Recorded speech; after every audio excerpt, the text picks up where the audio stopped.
moving on, basically, one of the fundamental things that we have is this lie detector that I was talking about. So Allah subhanahu wa ta'ala has blessed us all with a lie detector. And I'm going to give you 3 different examples for you to understand what this lie detector is.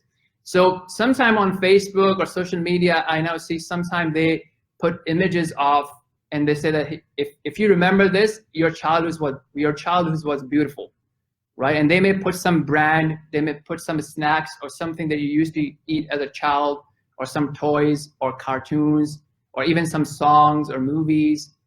Has anybody seen something like that on social media? Right? So they'll, like, for example, you know, they might put like a floppy disk, right? So some of you know what a floppy disk was, right? And how your computer used to look like, and how the telephones were, even the mobile phone, how it used to be, right? And then when you see those pictures, it kind of reminds you back of your childhood days. It's not something on the top of your mind, you're not thinking about it, but when you see those old pictures or those old brands or those old songs, kind of reminds you of your, you know, childhood or young age or what have you. So that's one thing. So obviously there's certain thing in us, because Allah subhanahu wa ta'ala had a conversation with us, right? In which he asked that, am I not your Lord? And all souls agreed to that. So that's something innate that we experience. So when we are given the truth of Allah subhanahu wa ta'ala, there's some sort of recollection that we can recall it back, and we can kind of connect back to it, and it makes sense to us. So that's one angle of it. Second angle, again, I'm going to use a mobile phone example, is this, for example, this has a, you know, fingerprint reader, right? So if I put the right finger, it will detect it. So, you know, when I'm sleeping, if my wife wants to read my phone, she can use my finger. She has to know which is the right finger to unlock it, right? But the point being that just like how it has this detection mechanism, our heart has a detection mechanism. So if you give a wrong ideology and say, hey, you know what? The success belongs for you to bow down to this cow or this monkey or this elephant or this big idol, your heart will find it inconvenient, find it to be uncomfortable. It will not resonate with that truth. So likewise, our heart has the ability to detect lies, to detect falsehood. It gets rusted and it gets corrupted by different things such as society, such as our desires, and so on and so forth. But essentially, it has that essence to detect the truth. So sometimes if it gets rusted, we can clean it by intellectual dialogue, by logic, and so on and so forth, until it is wide open to be able to recognize the truth. Now the third form, when this fitrah is awakened, is as Allah subhanahu wa ta'ala says, وَإِذَا غَشِيَهُمْ مَوْجٌ كَالظُّلَلِ دَعَوُوا اللَّهَ مُخْلِصِينَ لَهُ الدِّينَ.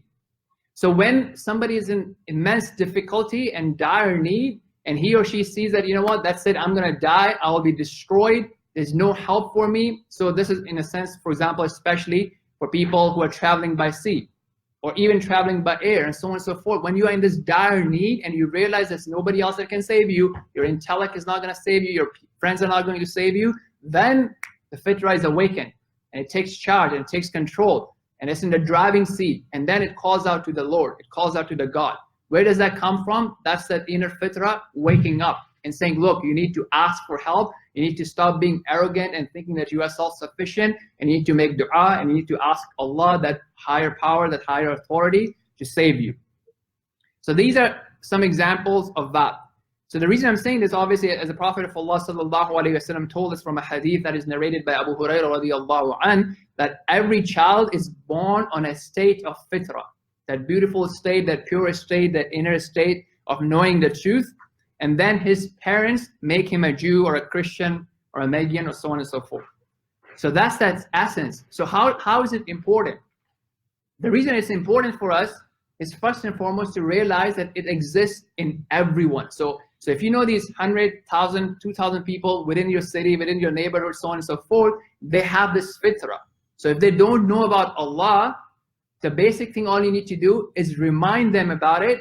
And for most of the people, it will awaken their fitrah. Just like if someone shows you pictures of things or brands or food from your childhood, you would remember that and you will recall that. If you give them the truth of who Allah is, what this life is about, it will awaken the fitrah of tons and tons of people. So that's the very basic thing you can do. Inshallah, we have a lecture on our YouTube channel. It's called you don't need to have a doctorate to save souls.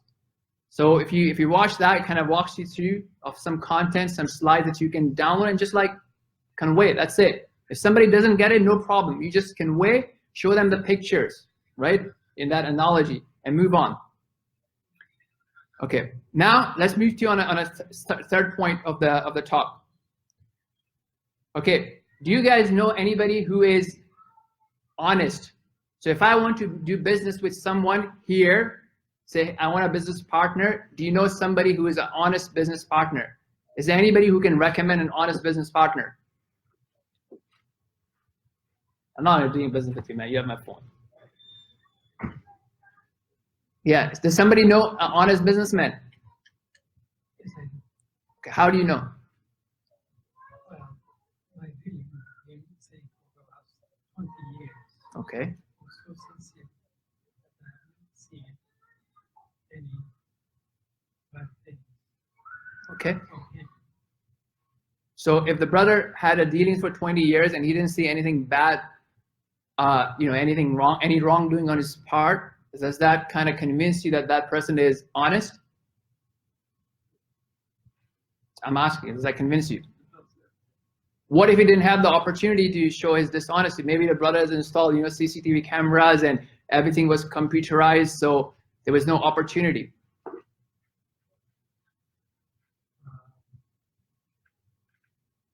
So what needs to happen for you to kind of test if somebody is honest?